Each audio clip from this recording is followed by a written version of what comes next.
This is a short story about a turncoat monk and 2 tons of documentation.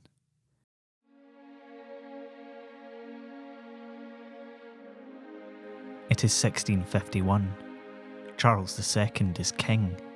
Well, at least he is here. Monck sighs as he looks across the kirkyard at the castle.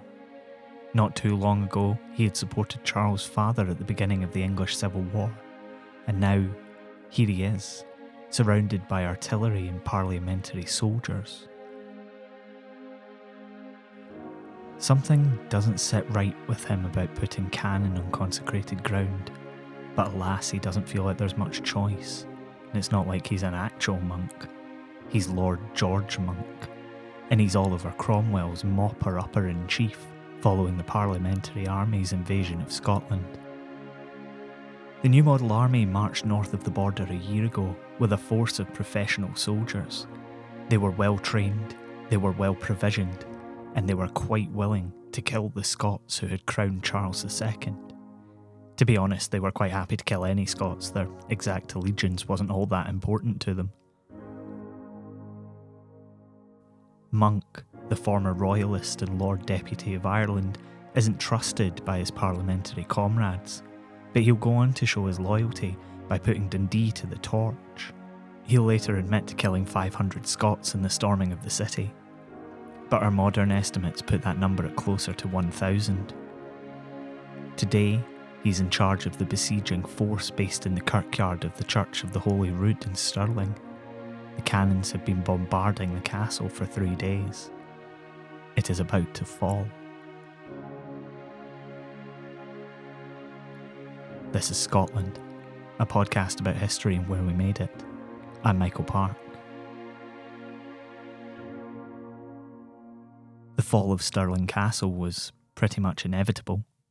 The Scottish forces loyal to King Charles II were poorly trained and were unable to match the New Model Army, despite employing a scorched earth policy that left Cromwell's forces with supply chain problems. Despite this, they had battered the Scots pretty much everywhere they met, and did for them decisively at Inverkeithing. That left Monck with the job of mopping up the rest of the resistance. And he's enjoying it. He's not exactly what you would call a stand-up guy. And sure, Stirling Castle itself is a hell of a prize. They've been bombarding it solidly for 3 days. In fact, if you happen to be listening to this episode at Stirling Castle, you could pop round to the guard tower and look at the walls. You'll be able to see cannonball holes. But Stirling Castle itself is not exactly what Monck is after. There's something that he wanted to be able to send to his paymasters in London. You know, just to make sure that they knew he was on their side. Up until the capital fell to that pesky New Model Army, the records of Scotland were kept in a special register house in Edinburgh Castle. These records, which include legal documents and the papers of state which date back to the time of Robert the Bruce and David II, had to be moved somewhere to avoid them falling into English hands. So they moved them to Stirling Castle. Whoops. General Monck takes Stirling Castle, and with it the national records of Scotland. Oliver Cromwell has demanded that they be sent to London. Whether he wants the records of his entire Commonwealth to be held in the same place, or whether he wants them as spoils of war, is up for debate. After all, they wouldn't be the first thing taken from Scotland by a ruler who wanted to consolidate their power. And for the next 9 years, anyone wanting to raise a legal case in Scotland found things incredibly difficult, what with all of the records being kept in the Tower of London. So just before his death, Cromwell allowed some of the records to be returned north. He didn't really have any room for them anyway, but he decided to keep half of them. You know, for the power. Cromwell died aged 59 of sepsis. He had carried malaria for years, and it's thought that he might well have refused to take the only known cure, quinine, because it had been discovered by Catholic missionaries. Oliver Cromwell was the most powerful man in the country, and so it was only natural that his son took over as Lord Protector. After all, there were no monarchic vibes here at all. Richard Cromwell became the head of state of the Protectorate, the Commonwealth of England, Scotland, and Ireland, and he basically had no authority. A dynasty breaks at its weakest link. Richard Cromwell's weakness was his desire to play peacemaker between the incredibly powerful army and general society. He allowed a parliament to be formed that was filled with royalists and disaffected Presbyterians. Not the ideal kind of parliament for a country that has just given up on the monarchy and anything that wasn't Puritan. Richard lasted 9 months before he was forced to renounce his power. To secure his resignation, regiments of the new model army had marched on London and reinstated the Long Parliament, which had been dissolved 12 years earlier. This allowed the reinstatement of the monarchy under King Charles II. And who led the new model army on its march to London? Why, that was General George Monck.